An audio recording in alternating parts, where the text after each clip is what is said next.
Have you ever held a Washington quarter in your hand and thought, just another 25 cents? What if I told you that one specific 1980 Washington quarter, a coin that probably passed through countless vending machines, sold for over $1 million at auction? Yes, you heard that right. A single quarter from 1980, the year The Empire Strikes Back ruled the box office and Pac-Man was unleashed on the world, just changed someone's life forever. While most people keep scrolling past their change without a second thought, a few lucky individuals have turned their pocket change into pure gold. The only difference? Knowledge. And by the end of this video, you'll know exactly what to look for, how to check your own quarters, and what makes the 1980 quarter so incredibly valuable to elite collectors. Let's rewind the tape to 1980. The U.S. Mint in Philadelphia, Denver, and San Francisco struck millions of quarters featuring the iconic image of George Washington on the obverse. At first glance, the 1980 quarter looks just like any other.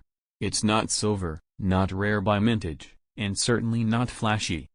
So why didn't one version of it break records and sell for more than most people's retirement accounts?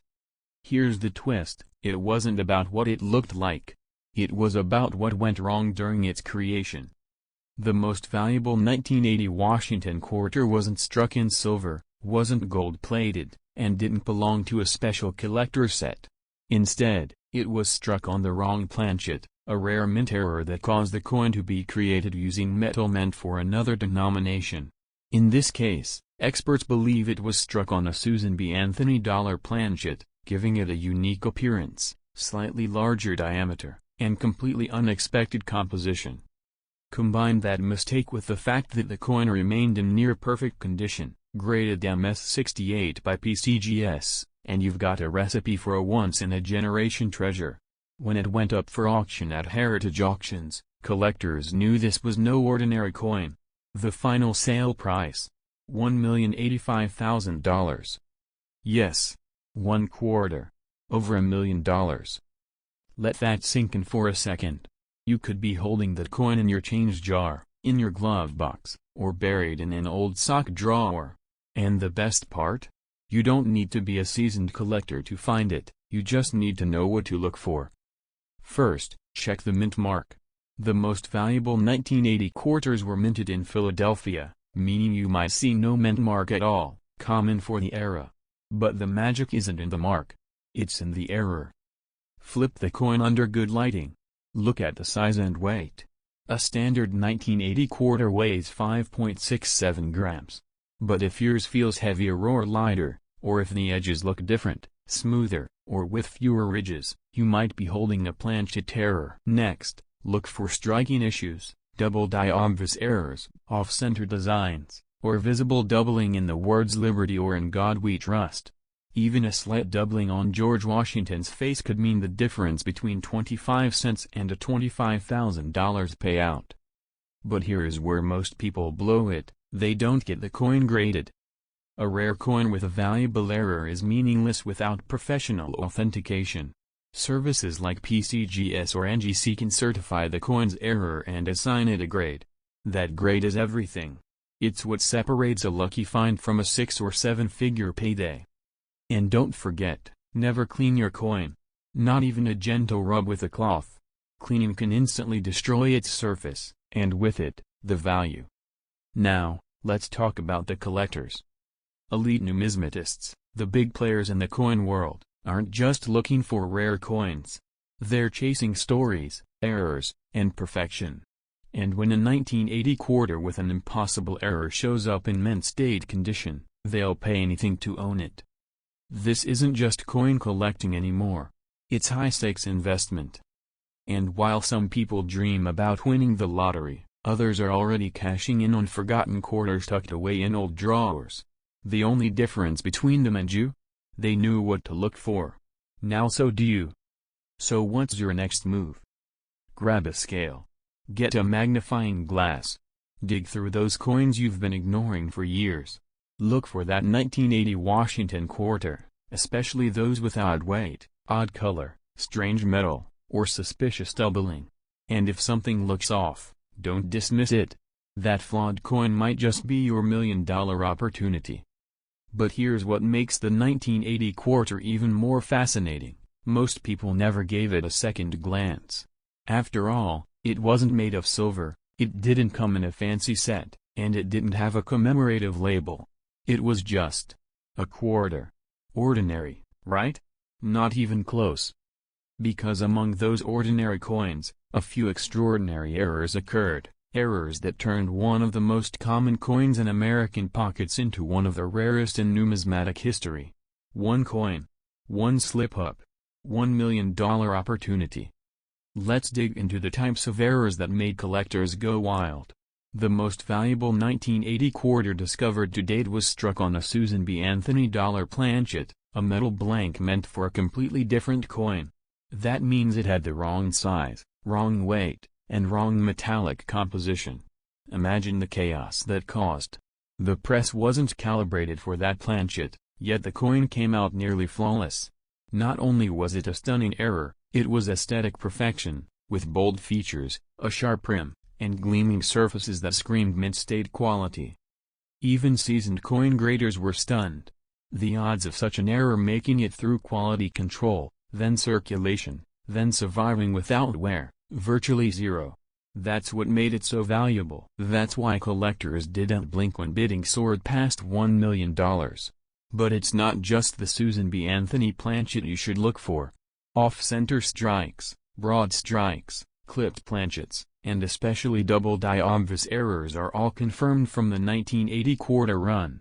Each of these can raise the value of your coin from cents to thousands of dollars. Take a broad strike, for example. If your coin appears slightly wider than usual, or the reeded edges are missing, it could be a broad strike.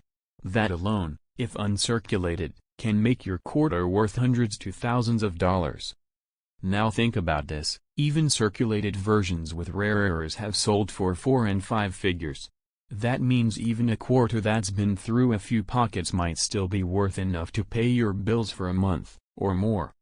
The secret is condition, yes, but also rarity and collector demand.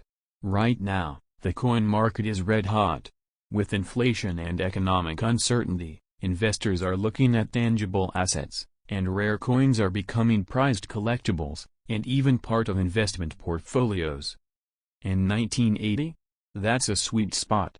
Not too old to be unattainable. Not too new to be boring. It's recent enough that millions of these coins still exist, but rare enough that true mint errors are now commanding jaw-dropping prices. So let me ask you, when was the last time you actually checked your quarters? Not just glanced at them, but weighed them, inspected their edges, checked for doubling or off-center features? Because every week, someone else finds one.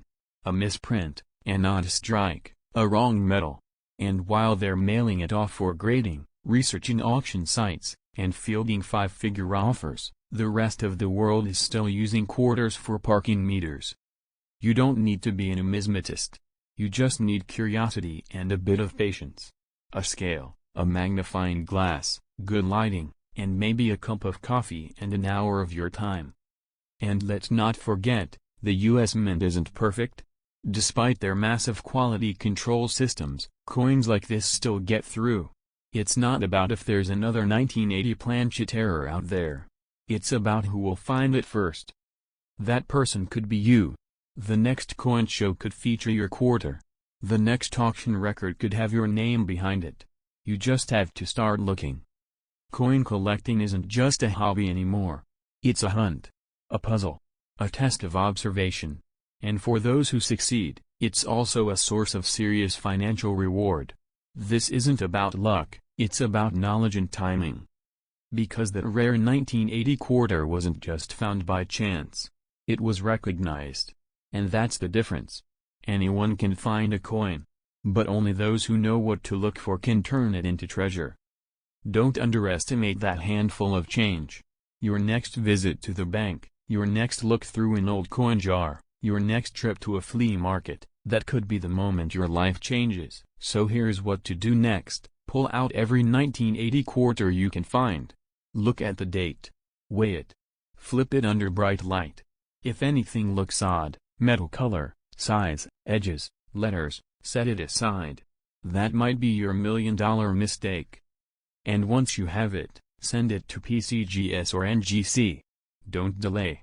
The longer you wait, the more prices shift. Timing is everything in collectibles, and right now, rare quarters are having a moment. You've just heard the story of a humble coin turned into a 7-figure legend. Now, it's your turn. Are you going to be the next person who uncovers hidden wealth in a simple piece of pocket change? Because this isn't just about a coin. It's about what it represents: opportunity, awareness, and action. What others overlook, you now understand. Because right now, someone else is. And while they're pulling in a 6-figure check from a quarter they found in their grandfather's attic, you might still be sitting on your treasure, completely unaware. The 1980 quarter has already made someone a millionaire. Let this be your wake-up call.